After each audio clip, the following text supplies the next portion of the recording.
Bismillahirrahmanirrahim. Qala al-mu'allifu rahimahullah ta'ala wa adaman nafa'a bihi wa bi barakati talifihi fi dharain amin. Faslun, bermula ini satu fasal. Yusanu, disunahkan apa siwak fi kulli halin, dalam setiap keadaan, pada setiap situasi.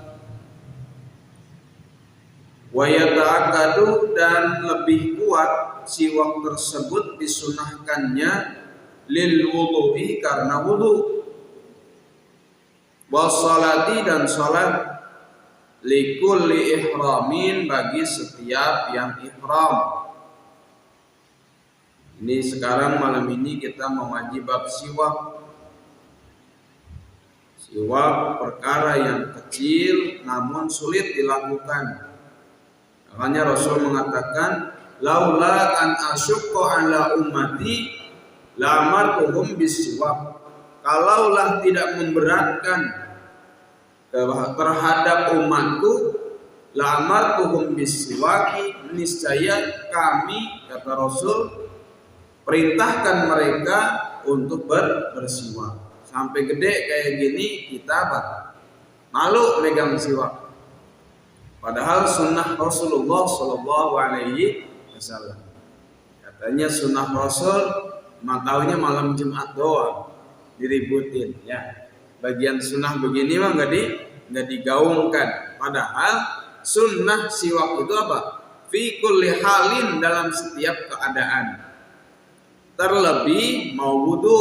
Jadi mau wudu itu nyiwak dulu. Mau wudu, mau salat. Likulli ihramin, bagi setiap orang yang ihram. Ihram juga nyiwak dulu. Nyiwak. Karena fadilahnya besar sekali. Salat aja nih, salat. Orang salat make siwak sama enggak make siwak, pahalanya beda. Salatun ala atharis siwak afdalu min 75 salatan bi ghairi siwakin. Salatun ala athari siwakin, salat dengan bekas siwak. Sebelum salat berarti dia nyiwak. Afdalu, itu lebih utama, ala afdalu min 75 salatan, daripada 75 kali salat bi ghairi siwakin, dengan tanpa siwak. Jadi kalau mau salat siwak, coba belajar ke sono kesini bawa siwak. Perempuan juga sama apa? Jijik ya, emang begitu. Nggak usah jijik. Justru siwak itu satu-satunya kayu yang tidak terkontaminasi kotoran. Manfaatnya banyak ya. Kalau di kitab Ibn Nabawi dikatakan arba'atun tuzidul aqla. Ada 4 keutamaan yang menambahkan kecerdasan. 1, tarkul fudul fil kalam, jangan banyak bicara, fima la yaknihi, pada perkara yang tidak berguna. Ngalor ngidul, banyak ngomong gitu, itu mengurangi kecerdasan. 2, yang menambahkan kecerdasan adalah wasiwaku, dan siwak. Insya Allah kalau rajin siwak nggak pikun. Bawa siwak kemana-mana, ya. Ini gaweannya namanya apa? Siwak. Ini namanya kayu apa ini? Kayu arok. Lo kayu jati, bondas. Jangan kayu jati ya, bondas. Kayu arok bawa. Ini nggak habis nih. 8 tahun 10 tahun nggak habis, murah. Silakan dagang lagi. Terus wa iradati qiraatil Quran wal hadisi, dan hendak membaca Al-Quran dan baca Al-Hadis. Baca kitab Al-Quran atau kitab Al-Hadis, baca pakai siwak. Jadi bukan baca Al-Quran doang. Inna afwahakum turukul Quran fatayyibuha bisiwak. Bahwasanya mulut-mulut kalian, kata Rasul, turukul Quran, itu jalannya Al-Quran. Fatayyibuha, maka wangikanlah mulut kalian bisiwaki dengan siwak. Jadi baca Al-Quran atau baca Al-Hadis hukumnya sama nih. Bahkan pernah saya mengkhatamkan baca Sahih Bukhari di Keramat Luar Batang. Sekali duduk tamat 4 jilid. 4 jilid dibaca doang. Itu harus pakai siwak. Banyak habaib. Habib Muhammad, Habib Abdurrahman, Walid, masih ada tuh. Alhamdulillah pernah. Jadi itu dianjurkan pakai siwak dulu baru baca. 3 jam baca khotaman hadis Bukhari. Ini bertanda bahwa para habaib yang kita kagumi juga sangat-sangat menganjurkan untuk siwak. Wa zikri, selanjutnya zikir mau tahlil ya, kalau di masyarakat atau mau wiridan di rumah pakai siwak. Mat, punya siwak? Beli besok ya. Beli. HP mahal kebeli, ini 5.000 apa? Insya Allah. Orang-orang kan pakai tongkat ya. Kalau tongkat malah kali sunnah pakai tongkat mah malu gitu. Bahwa pakai tongkat itu sunnah bukan? Sunnah. Justru itu haibatul mukmin, kewibawaan mukmin itu pada tongkatnya. Karena tidak ada satu nabi diutus ke muka bumi kecuali dia mempunyai tongkat. Maka tongkat ini penting. Kali malu orang masih muda pakai tongkat. Bawa siwak aja. Terus mau zikir pakai siwak. Waspiraril asnani, gigi kuning. Nah, gigi kuning pakai siwak. Kecuali memang kuningnya tembaga gitu atau emas, itu mah sulit. Ini mah kayak gigi kuning lah. Waduhulil baiti, masuk ke rumah pakai siwak tuh. Ini kan ya, ini baru tahu kan kita masuk rumah kudu nyiwak. Baca juga kulhu kalau masuk rumah. Sekali kalau pengen rezekinya gampang. Jadi dianjurkan tuh masuk rumah itu nyiwak, baca kulhu baru salam. Jadi dari luar gitu jangan bawa penyakit, tuh. Nah, ini kan hal-hal seperti ini kadang-kadang kita belum kita realisasikan, belum kita amalin nih. Wal qiyami minan naumi, dan bangun dari tidur. Ya, bangun tidur nyiwak. Wa iradati naumi, dan pengen tidur. Ngaji nih pengen tidur, nyiwak dulu. Insya Allah nggak jadi tidur. Nyiwak aja. Biar ada gaweannya terus ya begitu. Nyiwak, jangan mangu aja, ya. Kalau lagi duduk diam, siwak. Dan yang paling penting bahwa dia jadi nilai siwak atau tidak harus niat. Nyiwak tuh harus niat. Jadi kalau nggak niat nggak jadi tuh. Ya, di fikih, secara fikih itu nyiwak itu kudu apa? Kudu niat. Walikulli halin, dan bagi setiap keadaan yang yataghayyaru fihil famu, yataghayyaru berubah fihi pada kulli hal apa alfamu mulutnya. Dalam setiap keadaan yang mulut rohmana berubah rasanya. Kan kadang-kadang dengan kita diem lama itu kan rasa-rasa asam ya. Itu semuanya ada. Kenapa? Karena ada zat gitu. Air liur itulah yang membuat asam.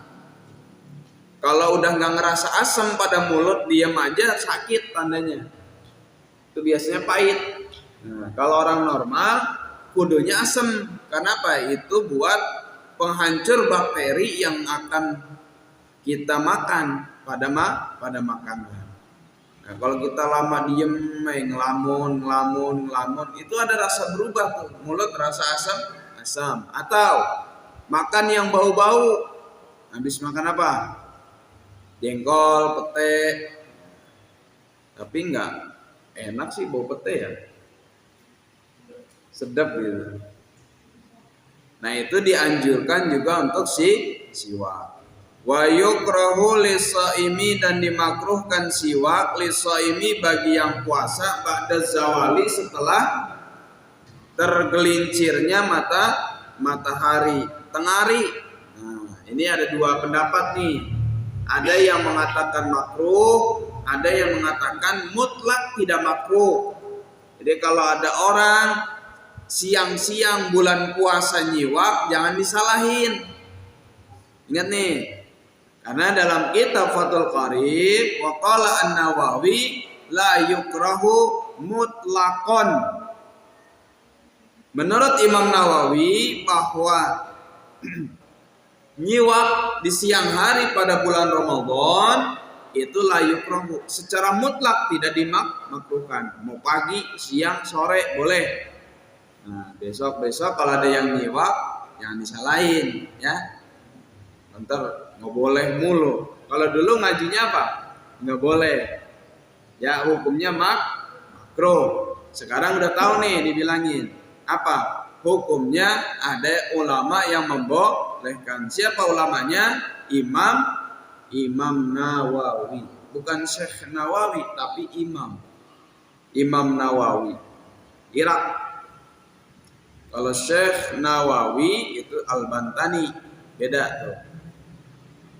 Wa yahsulu, dan bisa atau hasil siwak bikulli khosyanin, dengan setiap yang kasar.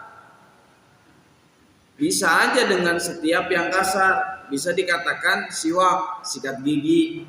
Nah, itu juga bisa dikatakan siwak, sikat gigi, ya. Jangan sampai enggak. Cuman kan malu kemana-mana bawa sikat gigi. Ya lo sikat gigi atau tenden-tenden ngodol. Kagak ini, nggak pantas gitu. Kesannya nggak pantas. Kalau enggak pakai lap, topo, gosrok dah tuh gigi. Malu nggak? Ya udah yang aman pakai kayu arok udah. Tapi bisa nggak nyiwak pakai yang begitu? Bisa. La usbu'ihi, tidak bisa dengan jarinya. Nyiwak pakai jari begini nih, begini doang. Ini nggak boleh. Kenapa? Karena ini jari, bukannya alat siwak ini. Tapi kasar ini tangannya, macul mulu. Walaupun kasar, ada kan tangannya keradak-keradak gitu kan. Ya iyalah pakai ini aja begitu. Kayak orang dulu kalau wudu apa? Suka digini-giniin kan? Bukan orang dulu sih, orang sekarang juga lagi darurat mau pakai ini. Tangannya kasar. Jadi nggak itu siwak? Enggak. Walaupun ininya kasar. Wal araku aula, dan bermula kayu arok aula itu lebih utama. Summan nakhlu, kemudian kayu korma, kelapa korma disisit jadiin apa? Siwak boleh. Asal jangan kayu jati. Boes. Kayu jati, kayu nangka. Itu mah kayu yang kagak ada lembut-lembutnya gitu. Kalau kayu gini kan luarnya keras, dalamnya lembek. Maka ketika ada kena gusinya nggak berdarah. Kalau kayu jati nggak bisa begini, lah bondes mulut, ya. Tuh banyak kan? Banyak kan nih? Mau ngaji pakai juga tuh. Terus gimana? Wa yustahabu, dan disunahkan apa an yastaka, bahwa bersiwak seseorang biabisin dengan perkara yang kering, nudia yang dilembabkan, bil ma'i dengan air. Yabis kering. Ini kan kering nih. Jangan begini aja udah kering. Main gasruk aja jangan. Luka nantinya gusinya. Ujung-ujungnya apa? Sini Serawan. Nah, katanya. Nyiwak bukan bersih ini Rawana, Serawan Bondes. Apa ini kalau yang ini? Apa? Boes. Ya. Ini boes ya. Mulut sobek. Mulut sobek ya Allah. Ngomongin orang mulut.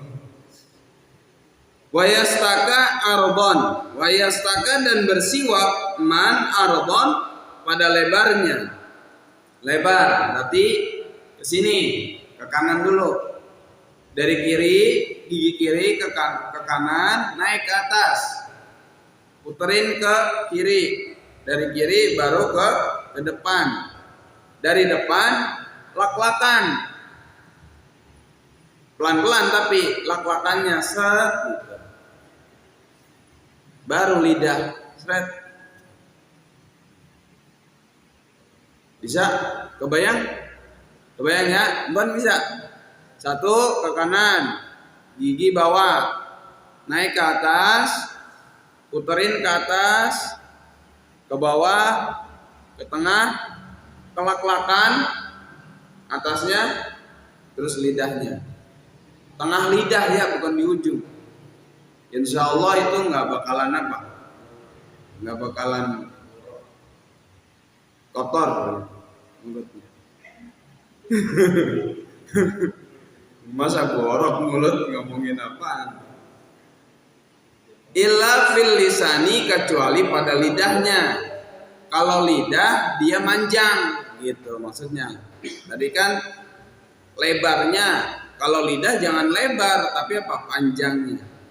Wayaddahina gibban, dan lak-lakannya secara pelan-pelan. Wayaktahila witron, kemudian disunahkan pula untuk bercelak. Celak nih sunnah. Kanan dulu yang bawah, terus kanan atas, kiri bawah, kiri atas. Itu cara celak. Ada caranya. Sunnah Nabi, salah satu fadilah nyelak itu nggak kena penyakit mata. Ongkoh juga nambah ganteng sih, nambah cakep, kelembuan, Arabian banget. Gitu. Cuman ada yang nambah serem. Takutnya pas kita nyelak bukan nambah ganteng, nambah serem ya Allah. Ya ngukur-ngukur lah gitu maksudnya. Ya mat ya, itu mah udah hitam.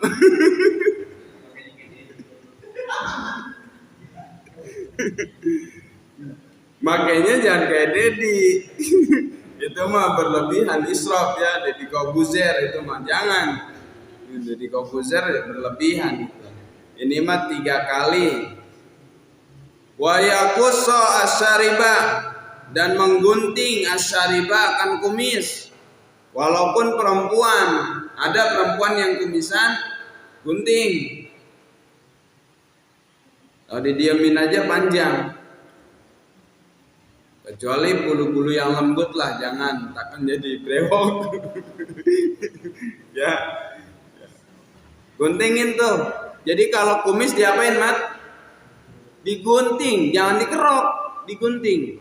Namanya ini sunnahnya. Jadi kalau kita dikerok nggak dapat sunnah. Itu mah namanya dicukur. Ini mah ini nih daun kumis, bahasanya daun kumis. Jadi ditipisin.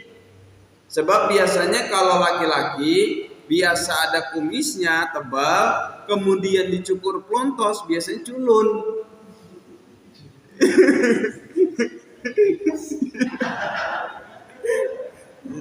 Iya, biasa culun. Makanya jangan dihabisin, ditipisin kalau kumis. Juga jangan dipanjangin, dibewokin. Jangan. Karena itu kebiasaan Yahudi dan Nasrani suka membewokkan kumis pada laki-laki. Coba lihat orang Yahudi. Kumisnya apa? Segede-gede gagang telepon kan? Kayak gagang telepon taruh di sini.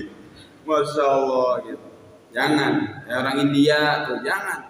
Islam itu ngajarin indah. Kalau begitu kan nggak indah. Maka kalau dihabisin mah nggak ada, ditipisin. Wa yuqallima, dan menggunting juga azufra kuku, potong kuku.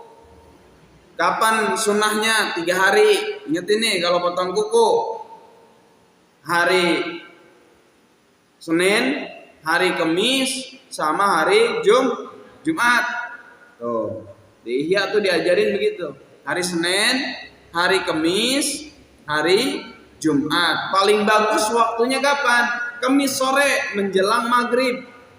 Habis asar itu sunnah mandi tuh. Karena habis maghrib lebaran. Emang kagak loyo buat malam Jumat. Malam Jumat lagi aja. Udah kebayang apa? Sholat Jumat. Jangan. Kudunya seneng gitu. Karena itu malam takbiran. Idul Usbu. Kalau yang Idul Fitri itu namanya Idus Sanah. Kalau Idul Adha Idus Syuhur.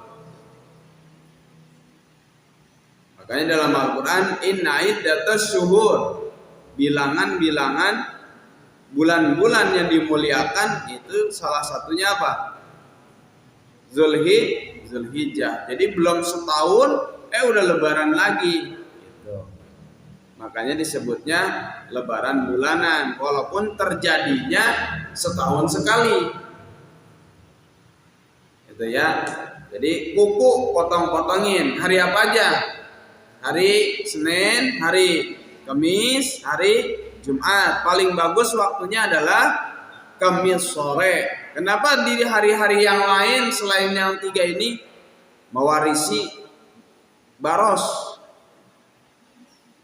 Baros itu apa? Gatel. Hari Selasa, Rebo, Sabtu, Minggu gunting kuku. Biasanya habis digunting garuk-garuk. Nah itu yang buat digaruknya itu apa? Biasanya menimbulkan penyakit, yaitu baros, gatel-gatel. Gudik lah bahasa kitanya mah. Ya, berarti kalau yang di rumah gudik kan, gatel kagak hilang-hilang, biasanya motong kukunya apa? Hari selain yang 3. Wayan tifa al-idda, wayan tifa, dan mencabut man al-idda akan ketek. Nah, ketek cabutin. Jangan dikurut, jangan dicekur. Makin banyak. Cabut. Pedes-pedes sedap dah gitu. Rasanya mah nano-nano lah. Itu kalau awal-awal. Tapi kalau udah sering mah enakan dicabut sambil nongkrong, sambil duduk. Perempuan juga sama. Tapi kalau sakit dicukur nggak apa-apa, nggak apa-apa. Tapi kalau disuruh milih antara nyukur sama dicabut, bagusan mana? Cabut. Aman. Perempuan juga ada yang bulu keteknya banyak gitu. Cabutin neng, ya. Kalau nggak sakit, kalau sakit diapain? Digunting. Kalau dikerok nanti hitam. Jangan. Wa yuzila, dan menghilangkan sya'ral ana. Sya'ral ana bulu kemaluan. Bulu kemaluan juga dicukur. Ya, perempuan mah dicabut. Kembalikan daripada bulu ketek. Kalau laki-laki bulu keteknya dicabutin, pas bulu bawah dicukur. Kalau perempuan bulu atasnya dikerok, bawahnya dicabut. Kalau agak sakit.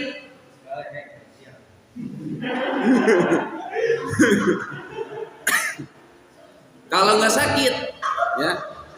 Salah satu faidah dicabut bulu kemaluan, kalau perempuan untuk menambahkan rasa malu. Tuh.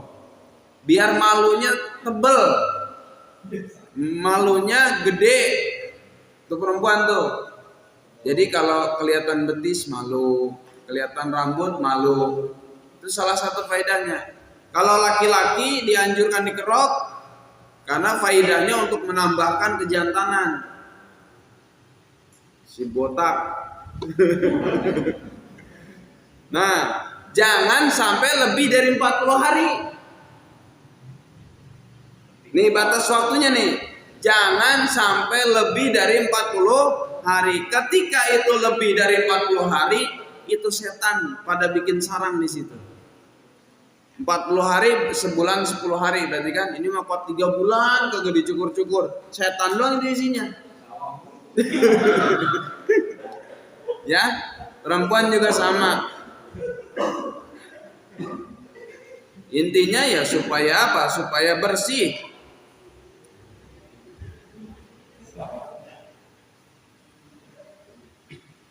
Jadi jangan lebih daripada 40 hari nih. Ingetin, jangan tawa doang ini kegawean kita sehari-hari nih. Wa yusarriha dan menyisir al-lihyata akan jenggot.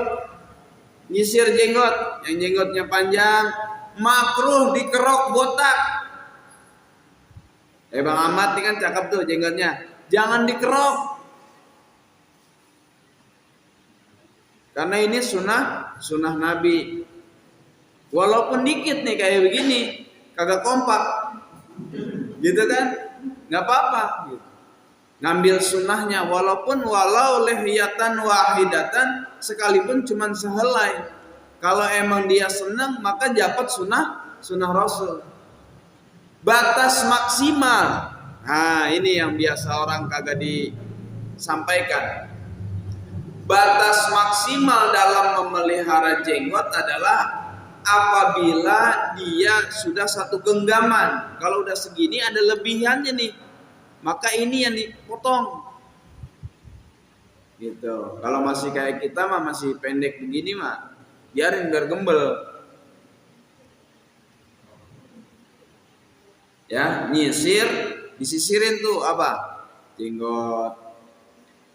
Biar bagus. Orang Islam brewok kagak karuan. Islam itu indah ya dan bersih sehingga harus beda. Karena orang Yahudi, orang Nasrani itu jorok-jorok dulu.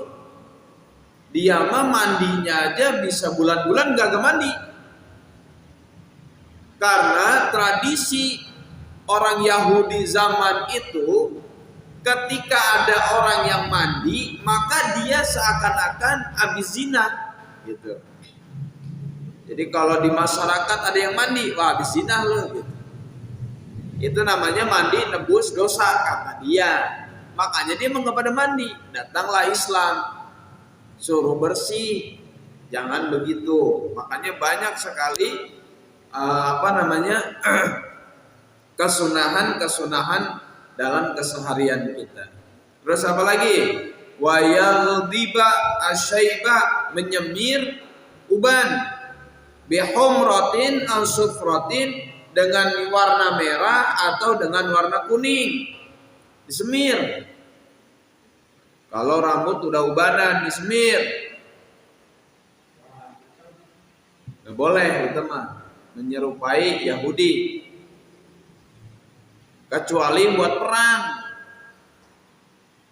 Ini pun keadaannya diperbolehkan kalau mau perang.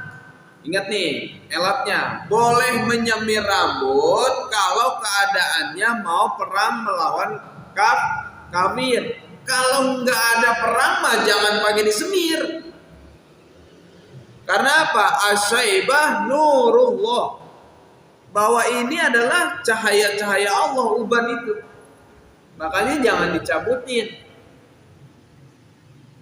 Itu ada di hadis qudsi itu bahwa aku malu terhadap orang-orang yang rambutnya putih sujud ketika malam. Rambutnya putih itu aki-aki. Nah itu aki-aki itu yang menangkal musibah. di malam hari Allah turunin. Gaplek ngono jadi aki-aki. Kagak sujud, sekali sujud jatuh. Ya, kalau mau disemir cuman sebatas gaya-gayaan, jangan. Ya, udah bagusan hitam, udah begitu. Jangan seikut-ikutnya, takutnya malah nggak pantas atau menyalahi koridor sehingga kita dicap. Ntar kayak siapa? Kelompok An-Nazir. Ya, masih muda-muda dicap kuning, merah, katanya sunnah Rasul.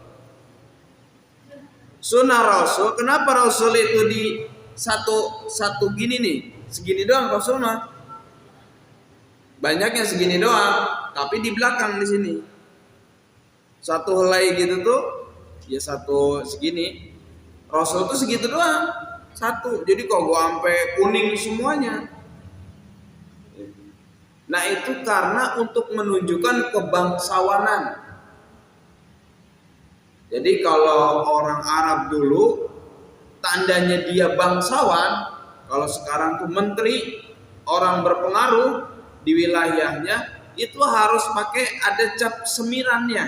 Makanya Rasul nyemir. Orang sekarang taunya Rasul nyemir, nggak tahu sebabnya, main semir aja lagi gitu. Katanya sunnah Rasul, habis dari rambut belah kanan hijau, belah kere kuning, belakangan dikit pink. Wah. Bagus kagak setengah iya, benar nggak? Ya jangan. Walaupun dia sholat juga kesannya jadi jelek, ya apa namanya sompral gitu. Ya udah beginilah cakep modelnya orang Islam tuh kudu begini, rambutnya pendek, karena ini budaya. Kembali lagi rambut itu budaya. Orang Arab pada zaman itu karena memang panas bagusan panjang. Lah di kita mah jangan. Alhamdulillah ada yang udah taubat. Kuat segini ya rambutnya. Kiprana lewu. Alhamdulillah. Ya. Udah alhamdulillah. Tapi kalau buat sekali penasaran, nggak apa-apa hukumnya manjangin rambut laki-laki itu nggak apa-apa. Yang nggak boleh itu perempuan rambutnya pendek. Jangan tuh dibondol-bondolin kayak laki. Itu nggak boleh. Haram hukumnya ya. Minimal segini dah rambut perempuan mah. Karena itu ya segitulah ukurannya. Jangan cuma bondol namanya. Yang bagus itu seginilah biar ada ini ya. Karena kemuliaan dan kewibawaan wanita pada rambutnya. Kenapa pala kudu ditutup? Maka agak rambut main diumbar aja. Kalau laki-laki kan kewibawaannya pada apanya? Ada wajahnya gitu, jangan pelataran, leper. Perempuan tuh di rambutnya ya. Makruh. Ada perempuan yang ngawinnya juga makruh tuh. Perempuan potongannya kayak laki, makruh itu dikawinin. Ntar kebayang kayak siapa? Kayak LGBT begitu. Pas malam pertamanya laki sama laki. Makanya dimakruhkan. Nah, perempuan laki-laki bagusnya pantes lah. Kalau emang mau dipanjangin jangan sama kayak perempuan. Kalau mau dipendekin ya yang rapi. Wal muzawwajatu yadaiha, dan yang dilipat gandakan dua tangannya perempuan, warijlaiha, dan dua kakinya bilhinai dengan pacar. Perempuan ini mah ya, laki jangan ngikut. Zaman dulu laki pada ngikut juga we pacar orang musim pulang haji. Laki nih perempuan ininya pacarin, apa namanya? Ini sunnah. Sama dua kakinya giniannya nih berarti tuh pacarin. Biarin tukang nyuci piring di dapur juga nggak apa-apa, sunnah. Biar cakep. Ini mah abang-abang udah begitu aja, biar ada variasinya. Ya, bisa kan pakai pacar ya yang bagus gitu. Jangan asal-asalan ntar gambar Doraemon lagi. Jangan. Jadi perempuan disunahkan untuk pakai pacar, ya. Wa yukrahu, dikit lagi, wa yukrahu, dan dimakruhkan al-qaza'u. Qaza. Apa itu qaza? Halqu ba'dir rasi min maudhi'i wahidin. Memotong sebagian rambut dari satu tempat, yang atu botak, yang atu gemel, itu qaza namanya. Pinggirannya botak, atasnya gembel, qaza namanya.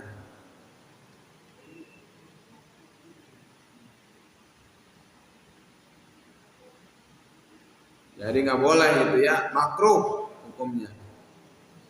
Ya yang rapi lah, jangan di,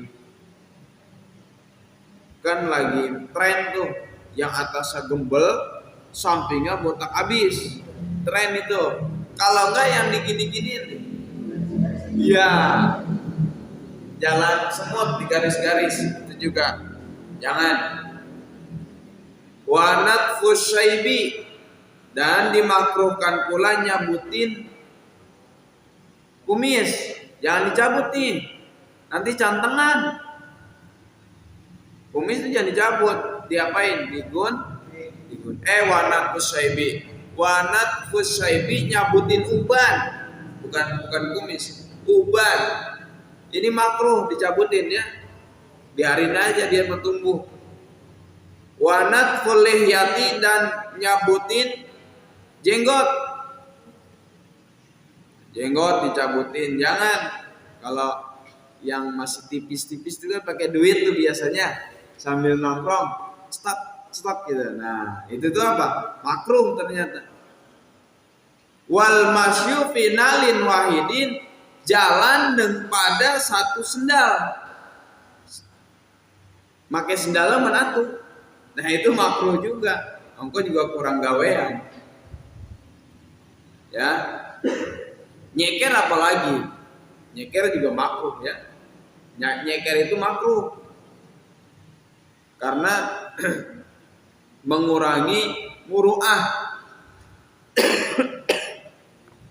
kehormatan daripada seseorang apabila dia nyeker. Jadi kalau jalan pakai satu sendal, hukumnya makruh. Wal inti'alu qa'iman, dan pakai sendal dalam keadaan berdiri, makruh juga tuh. Pakai sendal itu duduk. Ya. Pakai sendal itu duduk, jangan sampai sambil berdiri. Nah, ini mah di kitabnya pasti kalau itu sunnah pasti ada nilai sisi kebaikannya. Dah. Mudah-mudahan ada manfaatnya. Segitu banyaknya kesunahan yang paling penting adalah yuk kita belajar nyiwak sewaktu muslim, untuk mensiarkan siwak sebagai wujud kita cinta kepada Rasulullah Sallallahu Alaihi Wasallam melalui sunnah-sunnahnya. Mudah-mudahan kita dapat mengamalkannya, dan mudah-mudahan kita selalu diberikan hidayah, taufik, dan inayah oleh Allah Subhanahu wa taala untuk mengamalkan ilmu-ilmu yang kita sudah tahu. Kurang lebihnya mohon maaf. Hadanallahu wa iyyakum ajmain. Wassalamualaikum warahmatullahi wabarakatuh.